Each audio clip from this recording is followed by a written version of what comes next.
Radio pie tev. 9:11 minūtes, tu klausies Radio Tev, un man ir absolūti liels pagodinājums un prieks, ka šeit Radio Tev studijā ir ieradies viņš vienīgais hitu meistars.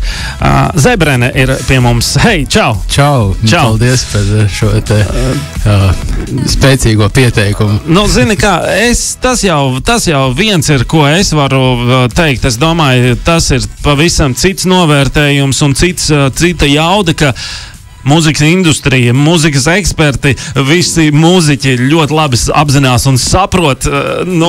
Vislielākais ir, ka klausītājs tomēr klausās, tas visvairāk. Labi. Es ieradies ar jaunu skaņdarbu, un šajā reizē šis skaņdarbs izceļās ar to, ka varbūt ierastā manierē, kur tu veiksmīgi atrodi kādu mūziķu, ar ko sadarboties skaņdarbā, to izpildot, nedaudz piestrādājot, tur tādas sinerģijas veidojās vai vēl kas, tad šajā reizē viens. Nu jā, tā dziesma, kā jau es minēju kaut kur, kad, čukstēt divbalsīgi ir jocīgi, un čuksti tu parasti viens pats, un šī dziesma jau ir tāds, tas ir tāds tūs stāsts, kur liekas, kad tas ir jāsaka vienam. Okay. Vienam pašam. Taču nav bijis tā, ka tu jautāji vienam, otram, trešam, visi teica, nē, šis es gan čuksti pats. Es to dziesmu rādīju, un vairāk cilvēki teica, nē, šitā ir vienam, un es tā kā paklausīju arī tam, jā. Es rādīju pāris cilvēkiem, tā. Skaņdarba nosaukums, tas jau ir daudz, un uzlika uzsvaru uz jau. Kāpēc šāds nosaukums un par ko tad tas galvenais vēstījums? Jā, tas uzsvers. Es vienkārši, kad pasaku, ka tas jau ir daudz, es kaut kā man pēkšņi, tā nav tā dziesma, man vajag to, tas jau ir daudz, bet tas varbūt tikai man drīkst saukt arī tā. Par ko tad dziesma? Dziesma ir par to, kad patiesībā mums jau ir nenormāli daudz, laimes, tāpat mēs jau viņu vienkārši, mēs tiecamies pēc kaut kā, un citreiz tā rutīna, kas katru dienu atkārtojas, īstenībā ir tā laime, un es spēju to pamanīt, droši vien to tu pamani dzīves beigās, kad īstenībā dzīve bija laimīga, bet tu visu laiku pēc kaut kā dzinies, tā kā traks. Izcili, bet, manuprāt, te ir tas aspekts, vai tu tiecies un tev vienīgais ir svarīgs galamērķis un iznākums, vai arī tu baudi ceļu procesu.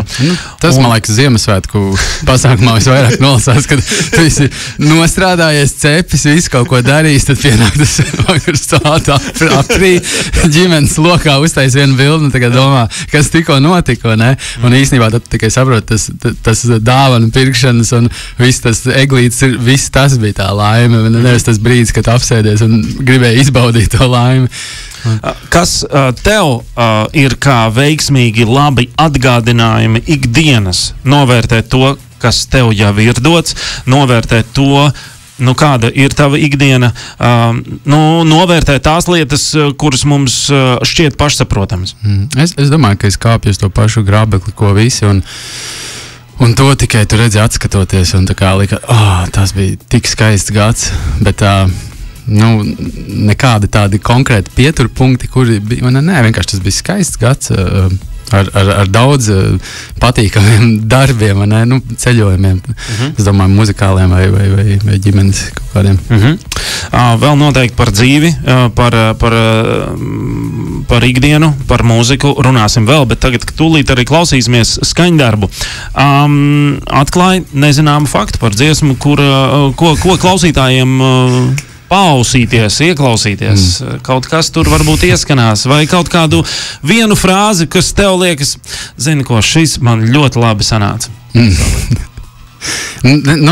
Šitā dziesma bija tāda, kur, zini, kad viņu uzrakstīja, viņa bija pabeigta, bet es slīpēšu vēl, es slīpēju, es pārdziedu entās reizes, un es pēc tam paklausos to pirmo, nekas jau nav mainījies, un tad vienā brīdī ko es daru, kāpēc es gaidu, un vienkārši mēs nolikām datumu pēc nedēļas, un Okay. Draugi, Zebreni šeit pat uz vietu studijā. WhatsApps ir vaļā 27202720. Vari rakstīt savas pārdomas, savas sajūtas, klausoties šo jauno skaisto skaņdarbu. Dāmas un kungi, Zebrene! Tas jau ir daudz. Lūk, dāmas un kungi, absolūts radio pirmatskaņojums. Mums patiesas gods, ka Zebrene šeit studijā un atskaņojums ļoti skaists, jaunai, skaistai dziesmai. Tas jau ir daudz. Čukstus arī varēja sadzirdēt tādas. Pārelfiņa. It sevišķi pēdējā frāzē es iečukstēju tik klusi, ka tas, es nezinu, kurš klausītājs saprot to tehnisko valodu, bet tas noise, kas mikrofonu vadē nāk, viņš bija tik liels, bet es domāju, šitā frāze ir jāčukst tik klusi, lai ir tas noise, un tad ir tāds apakšā iet. To vajadzēja varbūt tad arī pateikt klausītāji. Nekās, es domāju, ka mēs noteikti vēl atskaņosim, un cilvēki, klausītāji varēs ieklausīties arī pēdējos čukstos, un arī dziesmas noslēgumā, kur var dzirdēt tehniski šo te specifisku, tā kā gribētu. Tur visu varētu sadzirdēt. Wow, Zebrene patīkam pārsteidz, dziesma uz pilnu skaļumu, tik pašsaprotami vārdi, ko īstenībā ikdienā nenovērtējam. Super hits. Liels paldies. Paldies, tas silda dvēseli. Es jau tev stāstīju to, ka noteikti šāda te žanra mūzika, manuprāt, uzrunā sirdi. Vai kā tev pašam skaidrs, ka hīti ir forši un jautri, starp citu jautri noteikumi, vai ne? Un tie ir uzrunā un pumpē un tā, bet ja tev būtu jāizvēlās tā kā kačāt, pumpēt un tā, vai dvēseliski apdziedāt emocijas, sajūtu dzīves? Man jau liekas, ka tas ideālais ir, vai ne, kad tu kaut kā to apvieno, bet jā, es piekrītu, ka no kaut kādi tehnoloģiski sasniegumi viņi vienmēr paņem mazliet no sirsnīguma, un mūzikā tas, man liekas, ir arī raksturīgi. Jā. Ja tu nospēlē akustisko ģitāru guļamistabā savai sievai dziesmu, tad tas būs daudz sirsnīgāk nekā super noproducēts skaņdarbs no Eirovīzijas. Jā, tā tas diemžēl ir. Kaut kā to nofiksēt, ierakstā, iekapsulēt, tas īstenībā nav viegli. Tālākie, tuvākie, plāni. Šis vienmēr jautājums ir, kas man uztrauc, viņš vienmēr arī ir. Jo viņš ir tā kā publisku solījumu. Jā, man ir tā, kā lai pasaka, man gribās, lai manas dziesmas ir cilvēkiem kabatā, un tādā izpratnē, kad jā, viņi var viņu atvērt kādā strīmošanas platformā un noklausīties, un tas ir mans koncerts, tas ir tas, uz ko es eju, un noteikti, ka tie nākamie solījumi ir stipri līdzīgi. Gan jau, ka kādreiz būs mega koncerts ar sprādzieniem un visu kaut ko, bet es fokusējos laikam uz to. Un tikpat labi tie var būt arī mini koncerti guļamistabās. Jā, pilnīgi noteikti zvaniet uz gulētiešanas laiku. Es pats ļoti slikti guļu, tāpēc man visās dziesmās ir vārds miegs. Es skatos, ka man visās dziesmās ir miegs. Miegs ir mana problēma. Tu maz guldi dēļ darba vai vienkārši tā vienkārši ir? Es nezinu, bet man tas aizsākās sen, un es esmu visādas risinājumus meklējis un lasu tagad arī grāmatu par kāpēc mēs guļam. Un ļoti laba. Es tur visu kaut ko jaunu uzzinu, bet vai tas man palīdz? Varbūt pavisam nedaudz. Varbūt es pēc gadiem būšu miega eksperts. Labi. Klau, vienmēr ir prieks ar tevi aprunāties. Šķiet varētu runāt vēl un vēl.